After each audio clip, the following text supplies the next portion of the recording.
¿Qué tal? Video tutorial número 13 del curso de Python 3.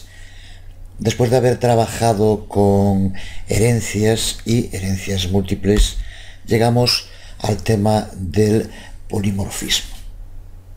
Se trata de uno de esos términos que suelen imponer, pero lo cierto es que describen un concepto bastante simple.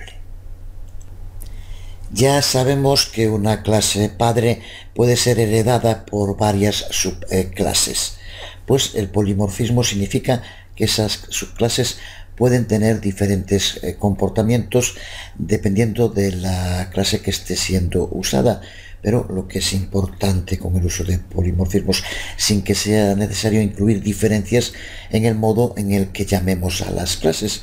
Las subclases serán llamadas igual, sin embargo, gracias al polimorfismo, su comportamiento será distinto según la subclase que se ejecute. Lo vemos en un ejemplo concreto que seguro que queda bastante más claro. Vamos a imaginarnos un programa que ejecuta archivos de audio. Un reproductor multimedia que puede tener que cargar un objeto al que llamamos archivo audio y luego ejecutarlo con play. Así que este método play en el objeto es el que va a ser responsable de descomprimir o de extraer el archivo de audio. El acto de reproducir el archivo de audio, un audio file, puede ser tan sencillo como simplemente archivo audio.play. Sin embargo, el proceso de descomprimir y extraer un archivo de audio es muy diferente dependiendo de los tipos de archivos que estemos usando. Por ejemplo, los archivos WAP están almacenados, mientras que los archivos MP3 o los archivos OGG y otros muchos tienen diferentes algoritmos de compresión. Es aquí donde entra el uso del polimorfismo junto con herencia para simplificar el diseño. Cada tipo de archivo puede ser representado por una subclase de archivo audio. Por ejemplo, WAP archivo WAP, MP3 archivo MP3, etcétera, etcétera. Y cada uno de estos puede tener un método play diferente.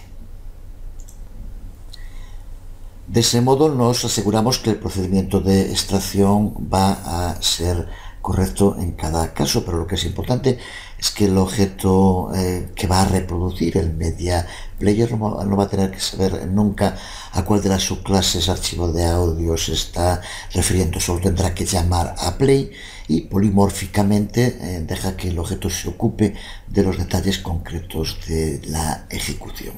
Teniendo la idea clara sobre qué es lo que queremos conseguir con el polimorfismo, que creo que tendría que estar, vemos ahora el esqueleto rápido de un programa que haría lo que estamos diciendo. Vamos allá entonces con el código. Vamos a crear una clase a la que llamamos archivo audio y el método init, que tomará, aparte de self como siempre, el parámetro nombre archivo. La clave del método se encuentra en esta línea en la que, como vemos, utilizamos un condicional y utilizamos el método ends_with, que comprueba en qué termina el nombre de un determinado archivo. Con esto nos permite saber en qué va a terminar. Es lo que usaremos para comprobar si termina con extensión WAP, MP3 o OGG o las extensiones que fueran, y eso es lo que nos va a permitir posteriormente modificar el método en las distintas subclases. Ahora, al crear las subclases, daremos distintos valores a ext. Si no aparece en el nombre del archivo ninguna de estas extensiones, entonces lanzamos una excepción indicando que no es un archivo válido. Si el nombre del archivo es válido, lo que hacemos es guardarlo dentro de una variable con el nombre del archivo, y por tanto ya tenemos el nombre del archivo para acceder a él. Esto es todo lo que necesitamos en nuestra clase base. Ahora creamos las distintas subclases que se dan igual al número de tipo de archivos que queramos ejecutar y las hacemos todas subclases de archivo audio. En cada una de ellas crearemos una variable de clase est, que es lo que aquí aparece, a la que le pasaremos como valor el formato del archivo de cada una de las subclases, aquí en este caso concreto MP3. Y en cada una lo que hacemos es crear su método play, dentro del cual para cada uno de los formatos tendríamos que incluir el código para que se ejecutara un tipo de archivo de audio en concreto. Desde luego eso se va más del alcance de este curso, que no es sobre formatos de audio. Así que lo que haremos es que se muestre un print indicando que se está ejecutando de modo correcto el formato que tiene que ejecutarse. Y exactamente lo mismo hacemos para todos los otros tipos de archivo de audio que queramos ir incluyendo. El de WAP, observa que el código es exactamente el mismo. Y en tercer lugar lo hacemos también igual para OGG. Y así podríamos seguir. Aquí tenemos el código necesario con tres subclases de archivo audio. Todas estas subclases heredan el método init y observa cómo este método init de la clase padre va a poder acceder a la variable de clase est. En cada caso incluimos, pero desde diferentes subclases con diferentes valores. Esto, ni más ni menos, es polimorfismo en funcionamiento. El hecho de que archivo audio no almacene realmente una referencia a la variable ext no le impide poder accederla dentro de cada una de las subclases. Y a partir de ahí, cada subclase cuenta con su propio método play que ejecutará el tipo de formato de archivo de audio que se le ha indicado. Así que sin necesidad de tener que saber en cada caso el tipo de archivo de audio, vamos a poder ejecutarlos. Lo que tenemos aquí es totalmente operativo, vamos a verlo en funcionamiento. No va a sonar música, desde luego. Aquí estamos en el intérprete y importamos las clases que tenemos dentro del módulo, que he llamado audio polimórfico, por ejemplo.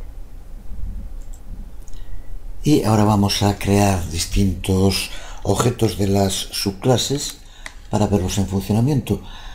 Por ejemplo, vamos a crear, para empezar, un objeto de la subclase archivo OGG. Ejecutamos un método play y ya vemos cómo realmente ahora, si tuviera implementado el código necesario para ejecutar archivos de audio, estaría sonando de modo correcto. Podemos probar con los otros, pero el proceso es exactamente igual. Con un archivo MP3, por ejemplo, sería exactamente el mismo proceso, pero desde luego el archivo tiene que tener la extensión de la subclase en concreto, pero siendo así, si ejecutamos play, observa cómo aparece lo mismo si lo haces con WAP y con cualquier otro.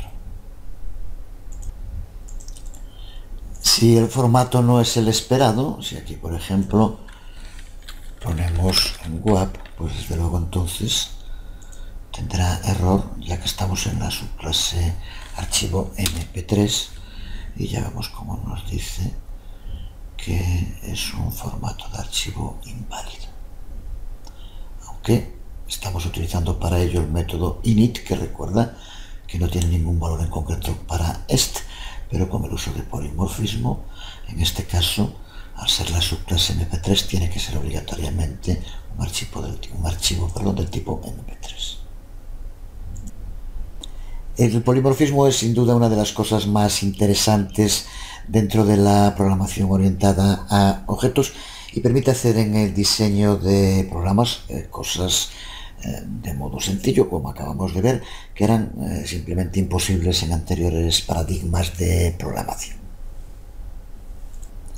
Realmente un sistema magnífico que se resume muy bien en esta viñeta, en la que cuando alguien dice habla, cuando ejecutamos el método habla, cada animal o cada persona emite su propio sonido.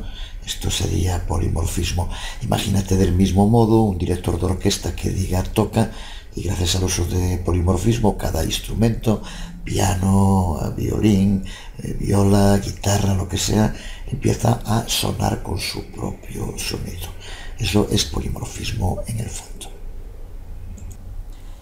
Sin embargo, esto tan magnífico que es el polimorfismo, que ya vemos que permite hacer cosas realmente interesantes, en Python se usa muy poco porque provee con una funcionalidad que facilita incluso aún más el trabajo.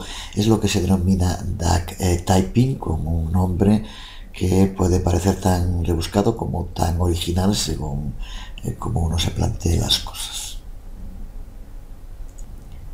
Como acabamos de ver, para poder utilizar polimorfismo necesitamos crear subclases que por tanto tienen que heredar de una superclase. Bueno, pues el duck typing lo que hace es eliminar ese requisito. La naturaleza dinámica de un lenguaje de programación como Python hace esto realmente sencillo. Y ya digo que aunque de entrada el nombre pueda parecer así un tanto rebuscado, lo cierto es que hace referencia a un dicho muy utilizado en el mundo anglosajón que dice que si algo tiene un pico como un pato, se mueve como un pato y hace cuac cuac como hace un pato, pues sin duda alguna es un pato. No hace falta que nadie me diga que es un pato, yo ya lo sé. Pues eso justo es lo que hace el duck typing. Puede determinar si una clase está relacionada con otra clase a través de sus comportamientos sin ser necesario determinarlo de forma explícita. Así que por lo tanto, si comprobamos que algo se mueve como un pato, tiene un pico como un pato y habla como un pato, pues es una subclase de la clase pato, aunque en ningún sitio se haya especificado. Se refiere exactamente y simplemente a eso lo de duck typing, que de nuevo tiene enormes ventajas a la hora de escribir código, como vamos a ver en un momento. De nuevo ten en cuenta que a medida que vamos profundizando en el trabajo con objetos, no es que nadie lo quiera complicar, sino que el trabajo hace que en la práctica se encuentre con situaciones a las que hay que dar respuestas, y tanto en lo que llevamos visto ahora, en el trabajo con clases y objetos, el uso de herencias múltiples, polimorfismo, y ahora el duck typing, simplemente son respuestas a esas situaciones que en el momento en que empezarás a escribir código te las vas a encontrar, y por lo tanto esto intenta facilitar el trabajo o permitirlo en otros casos.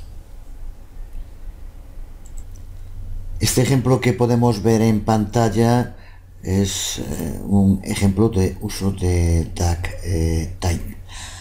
Como podemos ver aquí, se trata de una clase que no extiende a archivo audio. Sin embargo, podemos interactuar con esta clase en Python usando exactamente la misma interface que haríamos con una subclase de archivo audio. Si lo ejecutáramos con un media player, con un dispositivo de reproducción de audio, se podría ejecutar este objeto de modo tan sencillo como cualquiera que extendiera, que fuera su clase de la clase archivo audio. Así que polimorfismo es una de las razones más importantes para usar herencia en muchos contextos orientados a objetos, pero como en Python cualquier objeto que supla la interface correcta, como hace por ejemplo este que tenemos en pantalla, puede ser usado de modo intercambiable. Así que se reduce notablemente la necesidad de tener que crear superclases comunes polimórficas como era el ejemplo de archivo audio que acabamos de ver. Desde luego que en Python la herencia sigue siendo útil en muchas ocasiones para compartir código, pero si todo lo que se quiere compartir es la interface pública, entonces el doctyping es todo lo que vamos a necesitar. Pero en general en Python, como se reduce la necesidad de utilizar herencias, también se reduce mucho la necesidad de utilizar herencias múltiples. En muchas ocasiones, cuando la herencia múltiple parece ser una válida solución, simplemente podemos usar doctyping para mimetizar lo que quisiéramos abstraer dentro de la superclase. De todos modos, respecto al tema de doctyping, señalar dos cosas. La primera, no significa que simplemente con proveer dentro de una clase una interface particular que ya va a funcionarnos en todas las situaciones.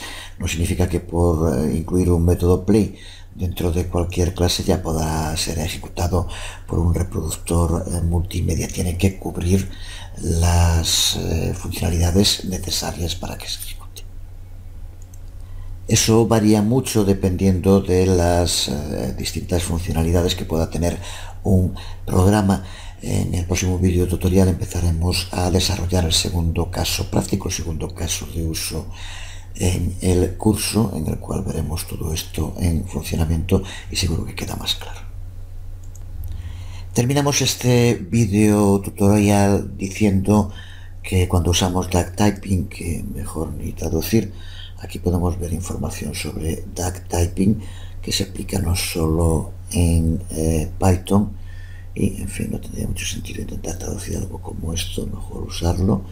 Pero ya digo, simplemente terminar diciendo que cuando usemos doctyping no vamos a tener que proveer las interfaces completas, solamente tenemos que hacer con los métodos que estemos usando.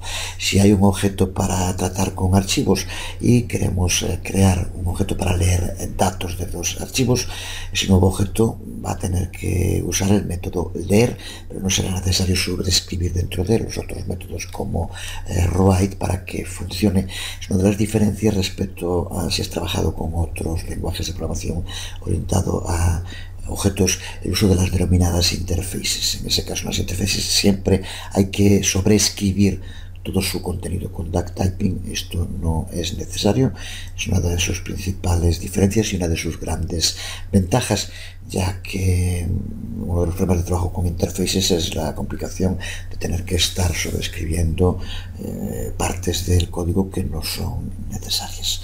Eso justo doctyping es lo que permite no tener que hacer. Así que ya digo, en el próximo vídeo tutorial vamos a empezar el segundo caso de uso del curso, en el que con un ejemplo ya más amplio veremos todo lo relacionado con herencias, polimorfismo, doctyping, que hemos estado trabajando en estos últimos vídeo tutoriales. Pero en este terminamos aquí nada más. Os hablo Jesús Conde. Nos vemos.